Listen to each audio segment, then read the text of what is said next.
Dear candidates, पिछले class में हमने क्वाड्रेटिक इक्वेशन के एक टॉपिक पढ़ा था जिसका नाम था हमारा relation between roots and coefficients, और उसी के बेस पे हम एग्जांपल्स कर रहे थे। पिछले क्लास में भी हमने कुछ एग्जांपल्स किया था, कुछ टाइप के क्वेश्चंस किए थे। अब हमारा उसी के आगे देखिए हमारा नेक्स्ट एग्जांपल। ये क्वेश्चन आपको असाइनमेंट के तौर पे दिया गया था होमवर्क में। जिन लोगों ने भी ट्राई किया हो और उनसे सॉल्व नहीं हुआ हो वो लोग देख लें, और जिन लोगों से सॉल्व हो गया हो बहुत अच्छी बात है। ठीक है, तो इसको देखें, मैं इसे सॉल्व कर रहा हूँ। ठीक है, इसमें बोल रहा है find the value of K if one root of the equation this is reciprocal of other root. हमारा इक्वेशन क्या दिया हुआ है, ये दिया हुआ है। इस इक्वेशन का दो रूट्स होंगे, अल्फा और बीटा। ठीक है ना, और अल्फा और बीटा में से एक रूट रेसिप्रोकल है दूसरे रूट का। तो इसको इस तरह से सपोज कर लिया जाए कि X square plus P X plus 2 is equal to 0। इसके रूट्स क्या क्या होंगे, अल्फा और बीटा। ठीक है, और बोल रहे क्वेश्चन में कंडीशन दे रखा है, तो इस क्वेश्चन के लिए क्या होगा, reciprocal of other root. One root is reciprocal of other root. ठीक है, यानी कि एक रूट अगर अल्फा है तो दूसरा रूट इसका रेसिप्रोकल होगा। रेसिप्रोकल मीन्स एक अल्फा है तो एक 1/अल्फा होगा। ठीक है ना, तो अब हमारे लिए किसका वैल्यू निकालना है, के का वैल्यू निकालना है। ठीक है, तो यहां से एक चीज देखें, अल्फा प्लस बीटा क्या होता है हमारे पास, माइनस बी बाई ए, और अल्फा बीटा क्या होता है हमारे पास, सी बाई ए। ठीक है, तो यहां से देखिए के का वैल्यू जब हमको निकालना है तो इस इक्वेशन में अगर पुट करते हैं तो यहां से क्या आ जाएगा हमारे पास, अल्फा प्लस 1/अल्फा is equal to minus P by K. अब इसको सॉल्व करना थोड़ा टफ पड़ जाएगा क्योंकि अल्फा में क्वाड्रेटिक इक्वेशन बनेगा और यहाँ हमारा पी का टर्म है तो पी के टर्म्स में आंसर आएंगे। ठीक है ना, मतलब कुछ ज्यादा लेंथी हो जाएगा। और अगर हम यहाँ से सॉल्व करते हैं, ठीक है, तो हमको थोड़ा इजी पड़ेगा। कैसे, देखें यहाँ से अगर हम ये वाला ले लेते हैं term alpha beta is equal to C by A, यहाँ से सॉल्व करते हैं तो यहाँ देखिए क्या बनता है।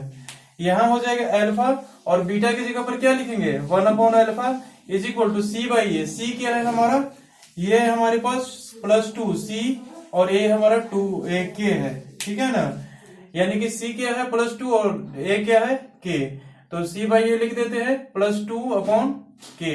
ठीक है, और यहां से देखिए अल्फा इंटू 1/अल्फा, ये अल्फा अल्फा एक दूसरे से कैंसिल आउट हो जाएंगे, तो यहां से ऐसा लिख सकते हैं हम 2/k इज इक्वल टू 1।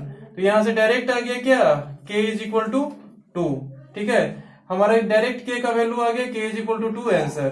ठीक है, और वही k का वैल्यू अगर हम यहां से निकालते तो सबसे पहले बात की t के टर्म्स में आता।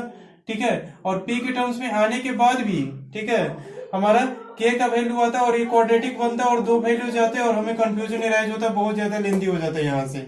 ठीक है ना, तो हमेशा ध्यान रखें अगर कोई प्रोडक्ट फॉर्मेट में दे, अगर रेसिप्रोकल ऑफ अदर रूट तो अल्फा बीटा वाले प्रोडक्ट से बनाए। ठीक है, या फिर देते वन रूट इज ट्विस और थ्राइस ऑफ अदर रूट, या फिर देते one root of 2/3 times other root. इस टाइप का अगर क्वेश्चन आपको कहीं पे भी मिल जाए, ठीक है, तो प्रोडक्ट ऑफ रूट से आप सॉल्व करोगे तो इजिली सॉल्व होगा, और अगर सम ऑफ रूट से सॉल्व करोगे तो आपको थोड़ा टफ पड़ जाएगा। ठीक है ना, तो इस टाइप का जहां भी क्वेश्चन रहे हमेशा प्रोडक्ट ऑफ रूट से सॉल्व करें। ठीक है ना, तो बस इस क्वेश्चन को इस टाइप से सॉल्व कर सकते हैं। यहाँ के का वैल्यू आ गया, आप देख सकते हैं के इज इक्वल टू 2। ठीक है, तो इसको नोट डाउन कर ले, फिर चलते हैं अगले एग्जांपल पे। हाँ, तो डियर कैंडिडेट्स देखिए अब हमारे पास नेक्स्ट एग्जांपल। इसमें कह रहा है find the value of K for which one root of equation this is twice of other. अब ऐसा क्वेश्चन है कि एक रूट इक्वेशन, इसका दो रूट्स बनेंगे, एक हमारा दूसरे का डबल है। ठीक है, यानी कि क्या है हमारे पास, एक्स स्क्वायर माइनस के प्लस 1 एक्स माइनस के इज इक्वल टू 0। इसके रूट्स अगर अल्फा बीटा हम मानते हैं, ठीक है, तो एक हो तो हमारा अल्फा, एक को अगर हम अल्फा मानते हैं तो दूसरा क्या हो जाएगा, 2 हो जाएगा। क्यों, क्योंकि एक रूट क्या है दूसरे का डबल है, इसको अल्फा मानेंगे तो ये 2 हो जाएगा। ठीक है ना, तो किसी एक को 2 और किसी एक को अल्फा मान लेते हैं। ठीक है, अब यहाँ पर देखिए, यहाँ पर के हमारा दो पोजीशन पे है, एक हमारा यहाँ है बी के जगह पे और सी की जगह पे भी हमारा के है। ठीक है ना, तो ये हमारा 2 वेरिएबल से क्वेश्चन बनेगा। कैसे बनेगा, यहाँ से देखें, हमको तो वैल्यू फाइंड करना है किसका, के का। ठीक है, और हमारे पास relation between roots and coefficient में क्या पढ़े हैं, sum of roots product of roots, यही दो चीज पढ़े हैं ना, फिर इसी से इक्वेशन हमारा फॉर्म होता था। ठीक है, तो बस सम ऑफ रूट्स का फॉर्मूला लगा दें। सम ऑफ रूट्स क्या होता है, अल्फा प्लस बीटा हमारे पास होता है माइनस बी बाई ए। तो इस क्वेश्चन से क्या बन जाएगा, alpha plus 2 is equal to minus B minus of K plus 1। ठीक है, माइनस बी, यानी कि हमारे पास ये तो माइनस में है ही, और एक और माइनस से मल्टीप्लाई करेंगे तो हमारे पास माइनस बी क्या हो जाएगा, प्लस बी हो जाएगा। ये तो हमारा बी क्या है, हमारा निगेटिव में ऑलरेडी है, और यहाँ माइनस ऑफ बी अपॉन ए लिखना है, ठीक है। तो यहाँ एक और माइनस से मल्टीप्लाई करेंगे तो ये हमारा क्या हो जाएगा, प्लस हो जाएगा, यानी कि के प्लस वन डिवाइडेड बाई ए कितना है हमारे पास 1, ठीक है। और यहाँ से क्या हो जाएगा 3 alpha is equal to K plus 1, ठीक है। इसको हम थोड़ी देर के लिए प्रिजर्व करके रख लेते हैं, ठीक है। यहाँ पर दो वेरिएबल आ रहे हैं, एक अल्फा और एक के, ठीक है। तो हमको तो फाइंड आउट करना है के का वैल्यू, ठीक है। तो अल्फा के टर्म्स में आएगा, लेकिन हमको क्या करना है, पूरा वैल्यू आराम से कैलकुलेट करना है, मतलब अल्फा का भी वैल्यू चाहिए और के का भी वैल्यू चाहिए हमको, ठीक है। क्योंकि के का वैल्यू हमारे पास कोई कांस्टेंट है वो निकालना है, ठीक है, कि कितना है। तो इसको कैसे निकालेंगे, तो यहाँ तो हमने अल्फा प्लस बीटा का फॉर्मूला लगा दिया, ठीक है। अब लगाते हैं हम किसका फॉर्मूला, अल्फा इंटू बीटा का, ठीक है। अब यहाँ अल्फा इंटू बीटा का फॉर्मूला लगाते हैं। अल्फा बीटा क्या होता है हमारे पास, सी बाई ए, ठीक है। तो इस क्वेश्चन के लिए अल्फा इंटू बीटा क्या हो जाएगा, alpha into 2 alpha is equal to C कितना है हमारे पास, माइनस के अपॉन ए कितना है 1, यानी कि 3 अल्फा स्क्वायर नहीं 2 अल्फा स्क्वायर होगा, 2 अल्फा इंटू अल्फा क्या होगा 2 alpha square is equal to minus K, ठीक है। तो अल्फा स्क्वायर क्या हो जाएगा हमारे पास माइनस के बाई 2, ठीक है। अब यहां से देखिए दो इक्वेशन फॉर्म होकर के आ गए, ठीक है। पहला क्या फॉर्म हुआ हमारे पास 3 alpha is equal to K plus 1, और एक क्या आ गया हमारे पास alpha square is equal to minus K by 2, ठीक है। तो अब क्या करते हैं, कुछ यहां से हमको करना पड़ेगा, क्या करना पड़ेगा, दो इक्वेशन दो वेरिएबल है, ठीक है, इसको सॉल्व करना पड़ेगा। सॉल्व करने के लिए क्या करेंगे हम, ये देखें, यहां से अल्फा का वैल्यू फाइंड आउट करते हैं। अल्फा इज इक्वल टू क्या हो जाएगा के प्लस 1 अपॉन 3, के प्लस 1 बाई 3 हो गया अल्फा का वैल्यू। ये अल्फा का वैल्यू को उठा करके हम यहाँ पे पुट कर रहे हैं, ठीक है। तो ये अल्फा का वैल्यू उसमें पुट करेंगे तो यहाँ पे क्या बनेगा, के प्लस 1 का बाई 3 इसका square is equal to alpha square हो गया K plus 1 by 3 minus K upon 2, ठीक है। अब इसको एक्सपेंड करते हैं, A square plus B square plus 2ab 2k divided by 3 3 जा 9 is equal to minus K by 2 से इधर मल्टीप्लाई कर देते हैं, क्या हो जाएगा 2k square plus 2 plus 4k is equal to minus K 9k। अब यहां से इक्वेशन क्वाड्रेटिक के में क्या बन जाएगा, ये देखिए 2k स्क्वायर इधर 9k और इधर 4k, 9k इधर आएगा तो प्लस में 9 4 13k, यहाँ हो जाएगा प्लस के 13k प्लस के 2 इज इक्वल टू 0, ये आ जाएगा हमारे पास, ठीक है। अब इस क्वाड्रेटिक को हमको क्या करना है, सॉल्व करना है। सॉल्व करके क्या करना है, k का वैल्यू फाइंड आउट करना है, ठीक है। तो इसको सॉल्व करते हैं, ठीक है। हमारे पास फॉर्मूला क्या था, हमारे पास अल्फा इज इक्वल टू क्या पढ़ा था हमने, minus B plus minus root D upon 2a, ठीक है। और बीटा इज इक्वल टू क्या पढ़ा था हमने, minus B minus root D upon 2a, दो रूट्स होते थे क्वाड्रेटिक इक्वेशन के, ठीक है। तो हमने दो रूट्स का फॉर्मूला ये पढ़ा था, minus B plus root D upon 2a is equal to alpha, और beta is equal to minus B minus root D upon 2a, ठीक है। दोनों रूट का वैल्यू अगर क्वाड्रेटिक इक्वेशन दिया हुआ है तो दोनों रूट को हम इस तरह से फाइंड आउट कर सकते हैं इस फॉर्मूले से, ठीक है। या फिर ऐसा भी कर सकते हैं, इन दोनों का प्रोडक्ट वो वाला सिस्टम जिससे फैक्टराइजेशन करते थे वहां से भी कर सकते हैं।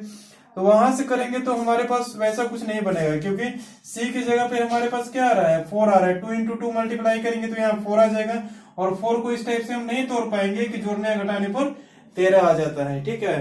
तो डायरेक्ट हम इस फॉर्मूला में पुट करके हम रूट्स इसके फाइंड आउट कर लेते हैं, ठीक है ना। तो यहां से k का वैल्यू क्या आ जाएगा, ये देखें, ठीक है।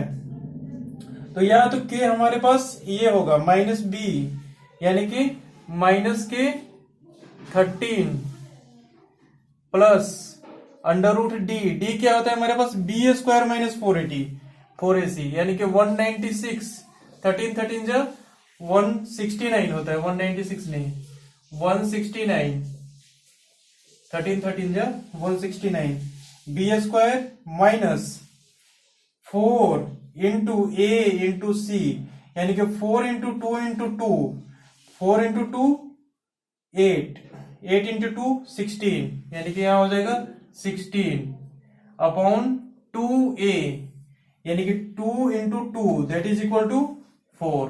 ठीक है, ये हो जाएगा हमारे पास अल्फा, और बीटा क्या हो जाएगा हमारे पास माइनस के बी माइनस रूट डी हमारे पास क्या आ जाएगा, यही आ जाएगा 196 minus 16 169 minus 16 upon 2a that is equal to 4।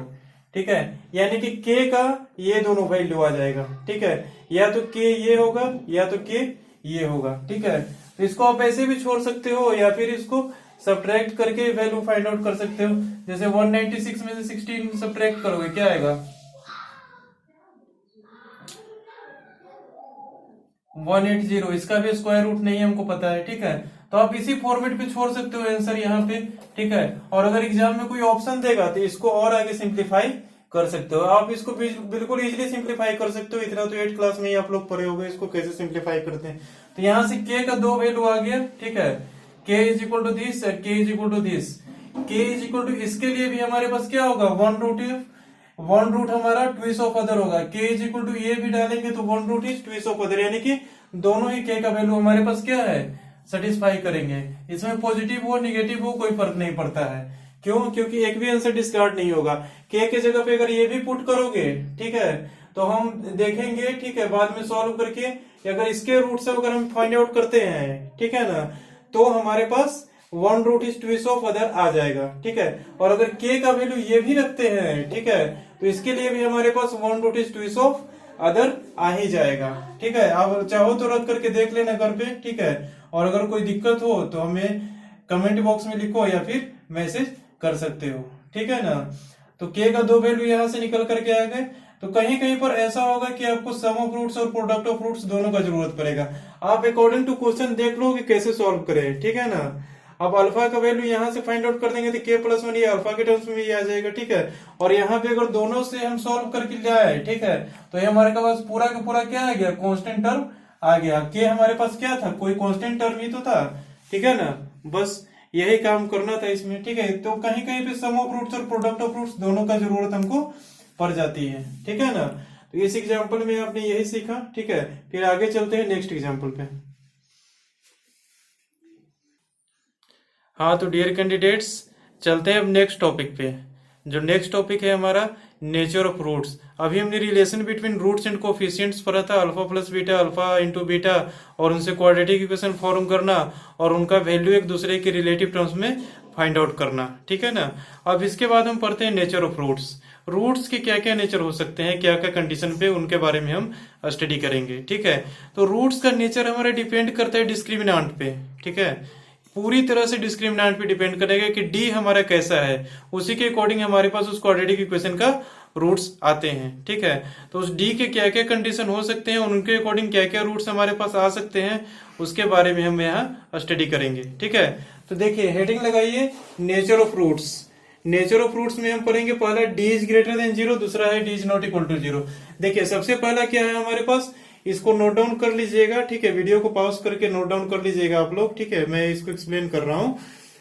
अगर हमारे पास इक्वेशन दिया हुआ है ax square plus bx plus c के फॉर्मेट में इज इक्वल टू 0, ठीक है, इज इक्वल टू 0 लिखना मैं भूल गया, इज इक्वल टू 0 लिखा हुआ है। ठीक है, यानी कि इस इक्वेशन का रूट्स हमारे पास है अल्फा बीटा। ठीक है, तो आपको तो ये पता ही होगा कि इन दोनों रूट्स किस फॉर्मेट में होते हैं, minus B plus minus root D upon 2a के फॉर्मेट में। ठीक है, और ये हमारा क्या कहलाता है, डिस्क्रिमिनांट, जिसका वैल्यू कितना होता है बी स्क्वायर माइनस 4ac।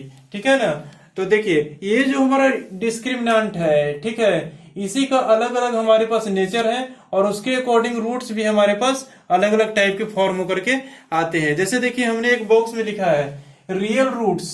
ठीक है, अगर हमारे पास कोई रूट्स, हमारे पास कोई रियल नंबर आ रहा है, ठीक है, रियल रूट्स है, तब हमारे पास क्या है, d is greater equal than 0। मतलब क्या है कि अगर हम किसी क्वाड्रेटिक इक्वेशन का डिस्क्रिमिनेंट चेक करते हैं बी स्क्वायर माइनस 4ac, ठीक है, वो अगर हमारा पॉजिटिव और इक्वल टू 0 आता है, ठीक है ना, तो उस केस में हमको क्या मिलेंगे, रूट्स जो हमारे अल्फा बीटा आएंगे वो दोनों क्या होंगे, रियल होंगे, इमेजिनरी नहीं होंगे, रियल होंगे। यानी कि माइनस इंफिनिटी से लेके प्लस इंफिनिटी तक के बीच का कोई नंबर होगा। ठीक है ना। अच्छा, अगर हमारे पास डी 0 के इक्वल आ जाता है, ठीक है, किसी भी क्वाड्रेटिक इक्वेशन में अगर डी हमारा 0 आ जाता है, तो देखिए डी अगर हमारे पास यहाँ से 0 आ गया, उस केस में क्या होगा, हमारे पास डी का तो काम खत्म हो गया, तो दोनों रूट्स हमारे क्या हो जाएंगे, -b/2a -b/2a। मतलब क्या है कि रियल और इक्वल हो जाएगा, ठीक है। मतलब कि रियल रूट्स तो रहेगा ही, ठीक है, क्योंकि b और a b c क्या है, हमारे पास रियल नंबर है, ठीक है। d हमारे पास 0 हो गया तो d का पूरा काम खत्म हो गया यहाँ से, तो -b/2a सिर्फ बचा, और वही हमारे पास क्या होगा, अल्फा और बीटा दोनों का वैल्यू होगा। मतलब क्या है कि रूट्स हमारे पास रियल होंगे और इक्वल होंगे, ठीक है ना। अच्छा, अब क्या आता है, रियल एंड डिस्टिंक्ट। डिस्टिंक्ट मतलब अलग अलग, इक्वल मतलब सेम, ठीक है। तो यहां से देखिए, रियल एंड डिस्टिंक्ट रूट के लिए क्या होगा, d ग्रेटर देन 0। d हमारे पास इक्वल टू 0 नहीं होना चाहिए, यहां पर d क्या होना चाहिए, ग्रेटर देन 0, ठीक है। अब यहां से देखिए, d greater than equal to 0 के लिए हमने क्या बोला था, रियल रूट्स था। तो यहां पर दो टर्म आता है, एक ग्रेटर देन 0 और इक्वल टू 0। तो जब हमारे पास d इक्वल टू 0 होगा तो रियल एंड इक्वल रूट्स आएंगे, और d अगर ग्रेटर देन 0 होगा तो उस केस में रियल एंड डिस्टिंक्ट रूट आएंगे। मतलब रूट्स तो हमारे पास रियल होंगे और दोनों रूट्स क्या होंगे, आपस में अलग अलग होंगे, सेम नहीं होंगे, ठीक है। तो अब देखिए, डी का ये 3 तो कंडीशन आपको पता चल गया, ठीक है। और डी पे हमारे पास और भी कुछ कंडीशंस बन सकते हैं जो यहाँ पे हैं, ठीक है। इस तरह से एक्सप्लेन किया हुआ है, इस चार्ट को समझिए, ठीक है। सबसे पहला हमारे पास कह रहा है कि डी पे 2 कंडीशन बनेंगे। पहला, डी हमारे पास 0 के इक्वल होगा, ठीक है, और दूसरा हमारे पास 0 के इक्वल नहीं होगा, ठीक है ना। तो सबसे पहले देखिए, रूट्स अगर हमारा डी अगर हमारा 0 के इक्वल होगा तो उस केस में हमने तो अभी बताया कि रूट्स हमारे पास रियल और इक्वल होगा, जो कि -b/2a -b/2a के फॉर्मेट में होगा। यानी alpha is equal to this, beta is equal to this, दोनों हमारे पास सेम होगा और रियल होगा, ठीक है। और दूसरा क्या कर रहा है, quadratic equation represented by square of linear factor. इस केस में क्या होगा कि अगर हमारे पास क्वाड्रेटिक इक्वेशन दिया हुआ है x² plus bx plus c is equal to 0, तो इसको हम किसी लीनियर फैक्टर का, कोई लीनियर इक्वेशन का हम करके स्क्वायर फॉर्मेट में इसको हम लिख सकते हैं, ठीक है। बात समझ में आ रही है ना, ठीक है। यानी कि इसके एक लीनियर फैक्टर निकल करके आ जाएंगे, दोनों लीनियर फैक्टर आपस में सेम होंगे, तो किसी भी लीनियर इक्वेशन का हम इसको स्क्वायर के रूप में लिख सकते हैं, ठीक है ना। जैसे देखिए, हमारे पास क्या है, x+1 का स्क्वायर अगर करते हैं इज इक्वल टू 0, तो ये क्या हो जाता है, a² plus b² plus 2ab, यानी कि x² plus 2x plus 1 is equal to 0, ठीक है। ये इक्वेशन अगर हमारे पास फॉर्म होकर के आया, ठीक है, इसका रूट्स हमारे पास क्या होंगे, जैसे देखिए, इसका अगर हम d चेक करते हैं, ठीक है, तो d चेक करेंगे तो क्या आएगा, b² माइनस 4ac क्या होगा, -2 का square b² minus 4 into a into C, यानी कि 1, तो ये क्या हो जाएगा, 4 minus 4 that is equal to 0। इस क्वाड्रेटिक इक्वेशन का d हमारे पास क्या आ गया, 0 आ गया, तो उस केस में क्या होगा, रियल एंड इक्वल रूट्स होंगे, ठीक है। और quadratic equation represented by square of linear factor, वो लीनियर फैक्टर हमारे पास क्या होगा, इसको हम ऐसा लिख सकते हैं, x+1 का स्क्वायर, ये हमारा रियल लीनियर है, ठीक है। इसका स्क्वायर लिखेंगे, इसको एक्सपेंड करेंगे तो हमारे पास यही वैल्यू आ जाएगा, क्योंकि हमने इसी को एक्सपेंड करके ना ये लाया है, ठीक है। तो ये यहाँ से इसको d चेक करेंगे तो इसका d 0 आएगा, ठीक है। और जब d 0 आएगा तो उस केस में क्या होगा, क्वाड्रेटिक इक्वेशन को किसी लीनियर फैक्टर के स्क्वायर के रूप में हम लिख सकते हैं। अगर इसका स्क्वायर हम लिखेंगे, ठीक है, तो यहां से हमारे पास क्या आ जाएगा, -1, इसके एक रूट्स आएंगे, यानी कि alpha is equal to b-1, beta is equal to b-1, दोनों हमारे पास क्या है, रियल नंबर है, ठीक है। दोनों सेम आ गया हमारे पास, -1, ठीक है। और -1 को हम ऐसा लिख सकते हैं, -b/2a, -b/2 इंटू a। हाँ, तो इसके देखें हमारे पास क्या रूट्स आएंगे, -b/2a। अगर इसको ऐसा करते हैं -b/2a, तो हमारे पास क्या आते हैं, 2 कैंसिल आउट होके क्या आ जाएंगे, -1 आ जाएंगे, ठीक है। और जो कि -1 हमारे क्या है, इस इक्वेशन के रूट्स हैं। तो हम यही एक्सप्लेन करना चाह रहे हैं कि अगर d हमारे पास 0 होगा तो रूट्स हमारे पास रियल एंड इक्वल होंगे। और दूसरा क्या है कि इस क्वाड्रेटिक इक्वेशन को किसी लीनियर फैक्टर का स्क्वायर करके हम उस फॉर्मेट में लिख सकते हैं। जहां भी हमारे पास d 0 के इक्वल होगा वहां पर क्वाड्रेटिक इक्वेशन कोई लीनियर फैक्टर का स्क्वायर होगा, ठीक है, उसके रूप में लिख सकते हैं, ठीक है। और रूट्स हमारे पास क्या होगा, रियल एंड इक्वल होगा, ठीक है। ये तो हमारे पास d इज इक्वल टू 0 की बात हो गई, ठीक है। अब आते हैं हमारे पास एक और केस बनता है, d नॉट इक्वल टू 0। अगर हमारे पास डिस्क्रिमिनेंट 0 के इक्वल नहीं होगा, उस केस में क्या होगा ये समझिए, ठीक है। अगर d हमारे पास 0 के इक्वल नहीं होगा तो उसपे 2 केस बन सकते हैं। अगर 0 के इक्वल नहीं है तो या तो 0 से बड़ा होगा या तो 0 से छोटा होगा। डी हमारे पास ग्रेटर देन जीरो या फिर ग्रेटर और फिर लेस देन जीरो, ठीक है, यानी कि जीरो के इक्वल नहीं होगा तो दो ही केस यहाँ से बन सकते हैं, या तो जीरो से पहले होगा या फिर जीरो के बाद में होगा, ठीक है ना। तो यहां से देखिए सबसे पहले कि जीरो उससे लेकर के इन्फिनिटी यानी डी ग्रेटर देन जीरो होगा उस केस में क्या होगा, और डी लेस देन जीरो होगा उस केस में क्या होगा। तो डी ग्रेटर देन जीरो होगा उस केस में क्या होगा, इसको बाद में समझते हैं, पहले समझे डी लेस देन जीरो का, ठीक है। डी लेस देन जीरो होगा तो उस समय क्या होगा, ठीक है, डी हमारे पास लेस देन जीरो रहना चाहिए, और एबीसी तो हमारे पास क्या है, रियल नंबर से बिलोंग करना चाहिए। अगर एबीसी हमारे पास तीनों में से कोई अगर एक इमेजिनरी हो जाता है तो वहां से क्वाड्रेटिक इक्वेशन फॉर्म ना होकर क्या फॉर्म होगा, कॉम्प्लेक्स नंबर, ठीक है। इसके बारे में समझिएगा आप लोग बाद में, लेकिन यहां से क्या होगा, ए बी सी तीनों हमारे पास क्या होगा, रियल नंबर से बिलोंग करना चाहिए और डी लेस देन जीरो होना चाहिए। उस केस में क्या होगा, हमारे पास डी अगर निगेटिव है तो रूट्स हमारा क्या होगा, इमेजिनरी होगा, ध्यान रखिएगा। अगर डी के अंदर में, ठीक है, डी हमारे पास अगर निगेटिव आ जाता है, ठीक है ना, तो उस केस में हमारे पास रूट्स इमेजिनरी होगा और कंजुगेट पेयर में होगा। कंजुगेट पेयर मतलब एक अगर p प्लस आयोटा क्यूब है तो दूसरा होगा p माइनस आयोटा क्यूब। ये आयोटा क्या है, ये आप लोग कॉम्प्लेक्स नंबर में पढ़िएगा। यहाँ पर मैं सिर्फ इतना बता रहा हूं कि आयोटा का वैल्यू क्या होता है, अंडर रूट ऑफ -1, ठीक है, इसका वैल्यू होता है। और इसका वैल्यू हमको फाइंड नहीं कर सकते हैं, ठीक है, कोई रियल मेथड से, इसको हम कॉम्प्लेक्स नंबर के मेथड से फाइंड आउट कर सकते हैं, ठीक है। इमेजिनरी मतलब ये इमेजिनरी ही है, रियल में ये हमारे नंबर लाइन पे एग्जिस्ट नहीं करता है, ठीक है। उस केस में क्या होगा, हमारे पास आयोटा माइनस अंडर रूट -1, ठीक है, और इस फॉर्मेट के रूप में, ठीक है, p plus iota cube, p minus iota cube के रूप में इसको लिख सकते हैं। अगर d हमारे पास निगेटिव होगा तो d निगेटिव होगा तो under root of -1 into something लिख सकते हैं, और एक q हो जाएगा हमारे पास जो कि रेशनल होगा, और p भी हमारे पास रेशनल होगा। लेकिन आयोटा क्या है, हमारे पास इमेजिनरी नंबर है, ठीक है, ये दोनों रियल नंबर होगा और ये हमारे पास इमेजिनरी नंबर होगा, ठीक है। इस केस में अगर डी हमारे पास निगेटिव है तो उस केस में रूट्स हमारे पास इमेजिनरी आएगा, ठीक है, रियल नंबर कोई नहीं आएगा, और उसको हम कंजुगेट पेयर में जो भी इमेजिनरी रूट्स आएंगे उसको हम कंजुगेट पेयर में ऐसा करके लिख सकते हैं, p plus iota cube, p minus iota cube, यानी अल्फा अगर p प्लस आयोटा क्यूब होगा तो बीटा हमारे पास क्या हो जाएगा, p माइनस आयोटा क्यूब, ठीक है।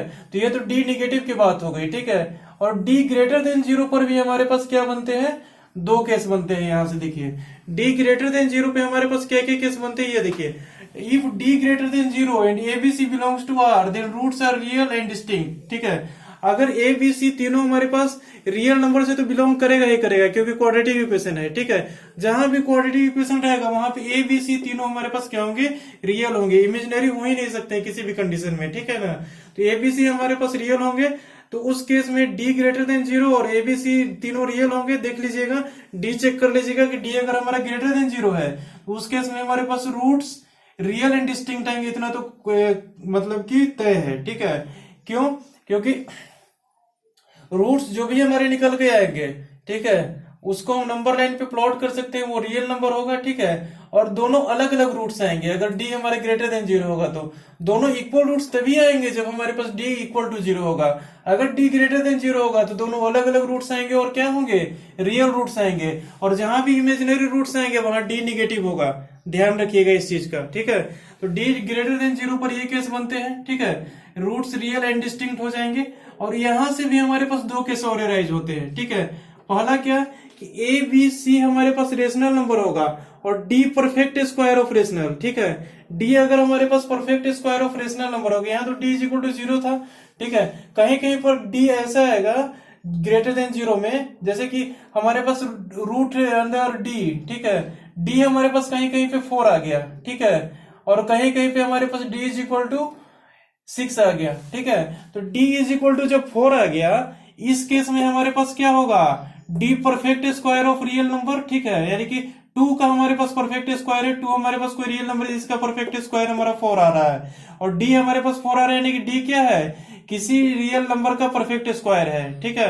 और d इज इक्वल टू 6 अगर आ रहा है तो ये हमारा क्या है, d ग्रेटर देन जीरो तो है, ठीक है, यहाँ भी d ग्रेटर देन जीरो है, लेकिन यहाँ d क्या है हमारा, किसी नंबर का परफेक्ट स्क्वायर आ रहा है। और यहाँ डी क्या आ रहा है, किसी भी नंबर का परफेक्ट स्क्वायर नहीं आ रहा है, लेकिन डी पॉजिटिव है, ठीक है। तो यही दो केस हम पढ़ेंगे। पहला केस में क्या होगा हमारे पास, यहाँ डी इज परफेक्ट स्क्वायर, देखिए यहाँ d is perfect square of rational, ठीक है। अगर a B C rational number से बिलोंग करता है, ठीक है, रेशनल हो रियल हो कोई फर्क नहीं पड़ता है। यहाँ पे देखिए a B C rational number से बिलोंग करता है, ठीक है।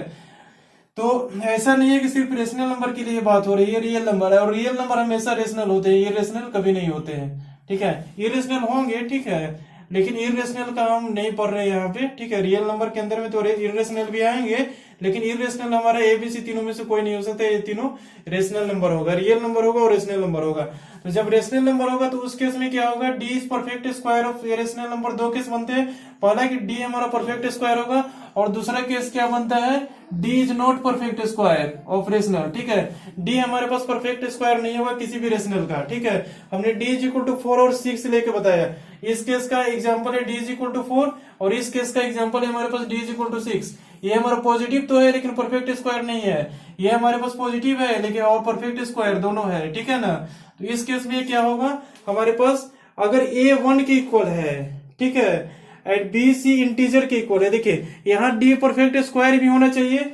तो यहां से एक हमारे पास एराइज होता है केस, ठीक है, कि अगर ए हमारे पास 1 के इक्वल है और बी और सी दोनों इंटीजर है, and D is perfect square of integer, ठीक है। इंटीजर का परफेक्ट स्क्वायर है हमारे पास डी, ठीक है। डी अगर हमारे पास कोई इंटीजर है जिसका परफेक्ट स्क्वायर है, ठीक है, मतलब डी अगर 4 है तो इसका हमारे पास 2 का परफेक्ट स्क्वायर है, ठीक है ना।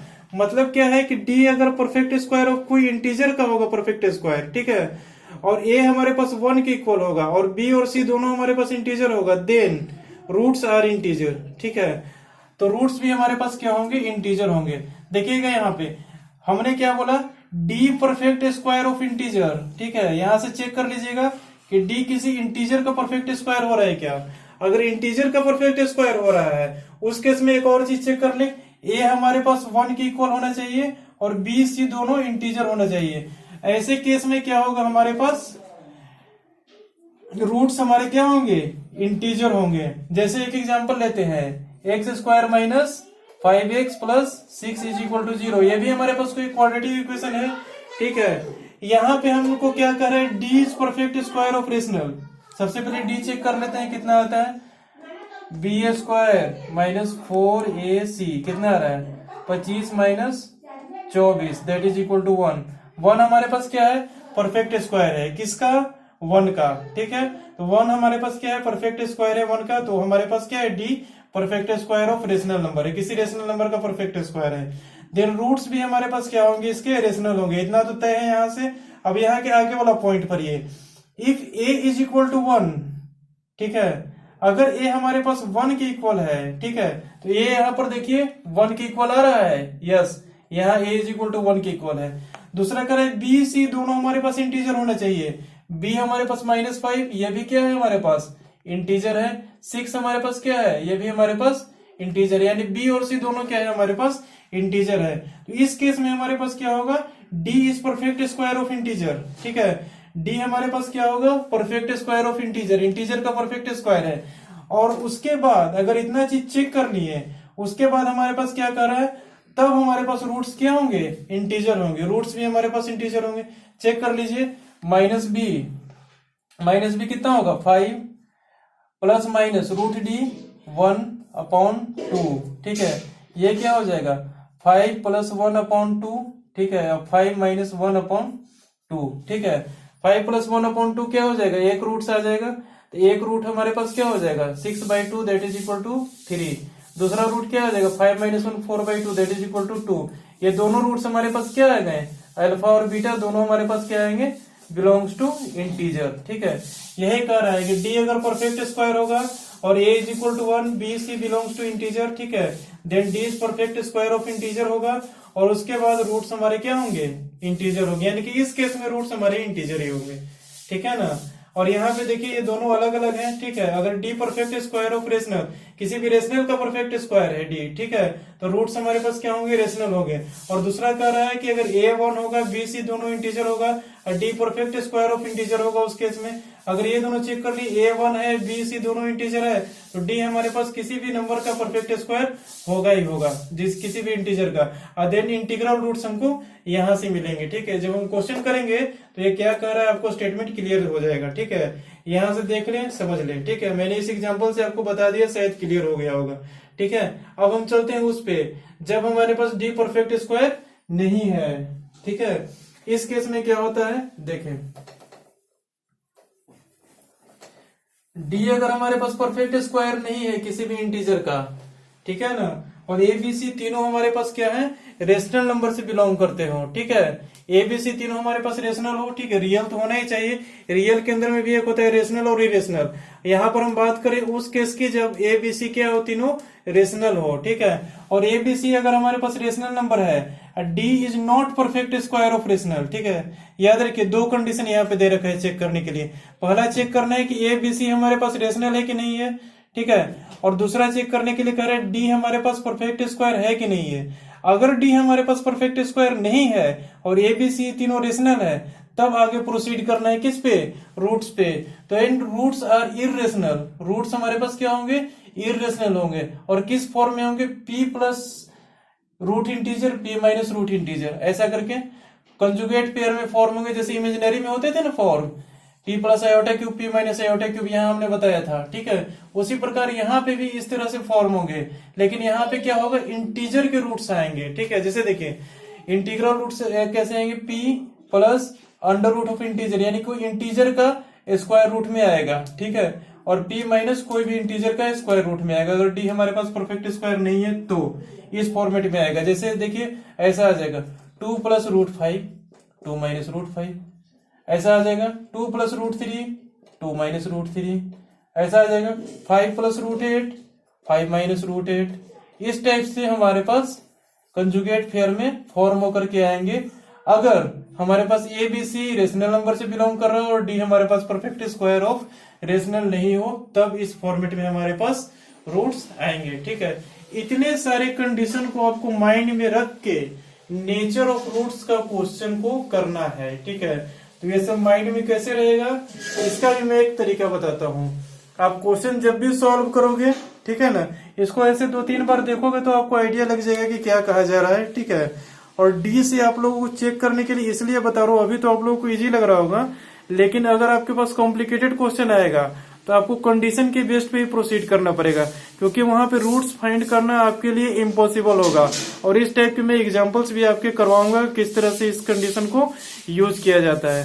फिलहाल आप लोग कंडीशन को 2-3 बार रिवाइज करें। ठीक है, और इसमें डाउट हो तो कमेंट बॉक्स में लिखें, अदरवाइज अगर नहीं डाउट हो, समझ में आ गया तो बहुत अच्छी बात है। और अगले क्लास में हम इसके करेंगे कुछ एग्जाम्पल्स। ठीक है, तब तक आप इसको नोट डाउन कर लें, और इतना सारे कंडीशन को आपको माइंड में रख करके इक्वेशन को सॉल्व करना होगा। ये कंडीशन तो आपको याद ही रह जाएगा हर हाल में। ठीक है, इसमें तो कुछ है नहीं।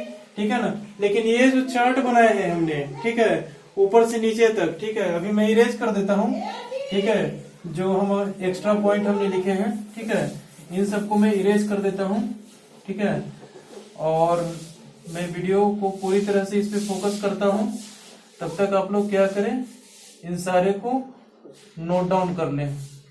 ठीक है ना, इतना सारे पॉइंट्स को आप लोग, बस इतना सारा पॉइंट्स आपको नोट डाउन करने के लिए है। ठीक है ना, पूरे वीडियो पे मैं फोकस कर रहा हूँ, पूरा में क्या लिखा हुआ है उसको आप स्क्रीनशॉट लेके जूम करके भी आप लोग लिख सकते हो। ठीक है, ये सारे कंडीशंस को हमने सेपरेटली करके लिख दिया है ताकि आपको क्वेश्चन सॉल्व करने में कहीं पे दिक्कत नहीं हो। और नेचर ऑफ रूट से जब भी क्वेश्चन आएंगे, वो सारे क्वेश्चन आपके इतने सारे कंडीशन अगर याद रहेंगे तो आपको क्वेश्चन बिल्कुल इजीली सॉल्व हो जाएगा। बशर्ते यही है कि आपको कैलकुलेशन करना आना चाहिए, कैलकुलेशन पे स्पीड होना चाहिए। ठीक है, उस केस में आपका ये नेचर ऑफ रूट्स का सारे क्वेश्चन हो जाएंगे। ठीक है, ये हमारे पास नेचर ऑफ रूट्स पढ़ा दिया हमने आज। ठीक है, इनके बेस्ट पे एग्जाम्पल करेंगे हम अगले क्लास में। उसके बाद हम ग्राफ पढ़ेंगे, फिर उसके बाद लोकेशन ऑफ रूट्स वगैरह स्टडी करेंगे। ठीक है ना, तो इनको नोट डाउन कर लें। ठीक है, मैंने फोकस कर दिया है पूरी तरह से। ठीक है, और इनको नोट डाउन कर लें, और फिर उसके बाद हम चलते हैं अगले क्लास में चलेंगे हम, इसके बेस्ट पे करेंगे कुछ एग्जाम्पल्स। और पिछला टॉपिक का भी एक एग्जाम्पल बचा हुआ है। ठीक है, उसका भी हम कोशिश करेंगे कि अगले क्लास में मैं करवा दूं। बहुत इंपॉर्टेंट क्वेश्चन है, ठीक है, उसको भी मैं एक्सप्लेन कर दूंगा कि कैसे सॉल्व किया जाता है। फिर उसके बाद नेचर ऑफ रूट्स के हम करेंगे क्वेश्चन अगले क्लास में। ठीक है, तब तक के लिए बाय, जय हिंद।